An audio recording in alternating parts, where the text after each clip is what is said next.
Hi guys, it's me Jay, and I'm happy that you could join me today for another video where I'll be talking about the plants I acquired this January, as well as the plants I thoroughly enjoyed that period. So I didn't get a lot of plants this past month, but one of them is this Gorgina over here, a Monstera, Peru, or also goes by the name of Carstenianum. That's how it was called when I bought it. But look, this is so gorgeous. And I was so pleasantly surprised when I unwrapped it because the leaves were much bigger than I had expected. I thought it would have been maybe just 3/4 of the size, but I am loving the dramatic texture of the leaf, if that's the right word, texture. It almost seems like reptile skin, so take a good look. Super satisfied with this plant. There is like some damage. I don't know what kind of damage would have caused this, but it doesn't really bother me. And this was really affordable too. I paid about 11 euros for this plant. So I think that was a pretty good deal, especially for a plant that's not common here. And the next purchase was another Monstera. If you can guess it, it's the Monstera Siltepecana. It seems that the new leaves don't get the silver coloration just yet, and they get it as they mature. At least I hope. So I've read that these grow like a weed, and I'm really excited for that. Really looking forward to my plants exploding in growth this coming spring season. I only recently got into indoor houseplants, so most of them, it's gonna be their first spring season with me. So I'm finding that I'm really liking plants with like a silver color to them. I have a Syndapsis pictus argyrius, which I am really loving. So this is a very nice addition to my collection. This two just cost 11 euros, so yay for me. To be honest, I am a very price sensitive type of buyer, so I don't really. So plants with a high price tag is kind of like a turn off. So really happy that I was able to acquire this. And the third addition to my collection is this Philodendron Brazil. Normally, I am not really into yellow looking plants. I don't know, is it just me? But I kind of feel triggered when I see yellow leaves. It reminds me of like overwatering, and I've had my fair share of that. I'm starting to realize that I have a thing for aeroids, or a lot of the aeroid plants.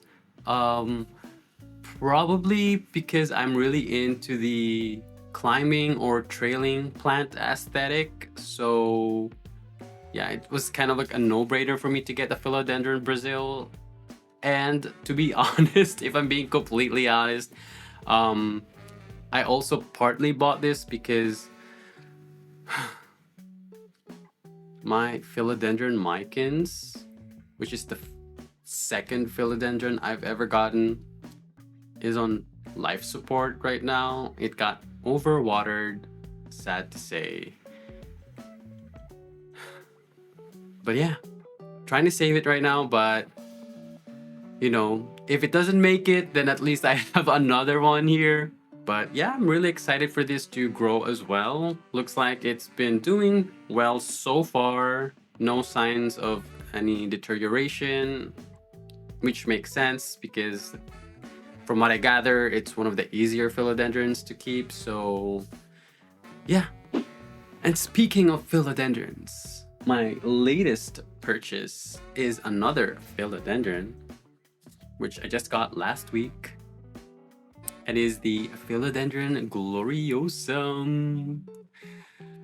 I am so excited to be keeping this plant, but I was a bit worried when I unwrapped it because look, there is like a new leaf emerging. So I'm scared that it might not come out beautifully. Like it may have suffered from the transport, and I think there is a little bit of bruising already over here, so that's kind of sad. But there is something I noticed, and I don't know if You guys can see that. There's like this rosette leaf structure that's like there at the base of the plant. I'm not sure if that is part of the gloriosum or is that like another type of plant that hitchhike.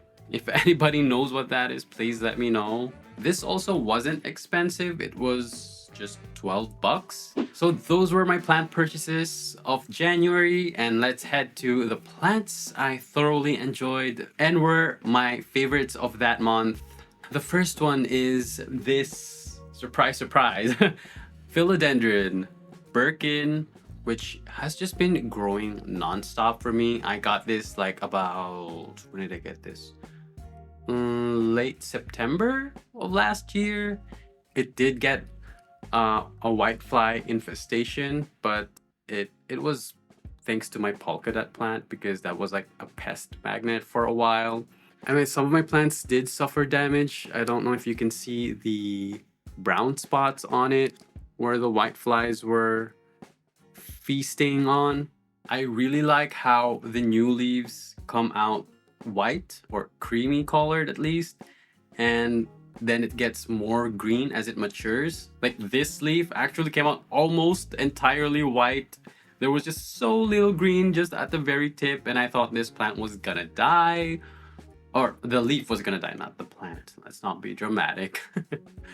But slowly but surely it started getting more green. As you can see here, I'm not sure if it will get any more greener. Maybe it will. We'll see. And there's already like a new leaf emerging, and it also started having new growth points. Like I've got another one here, and as you can see, this is like a new leaf, and another one here as well here, and another one here too. Wow. So this is just, it's still a bit red. This plant is just thriving immensely, and I'm not really doing anything special. I just have it by the window.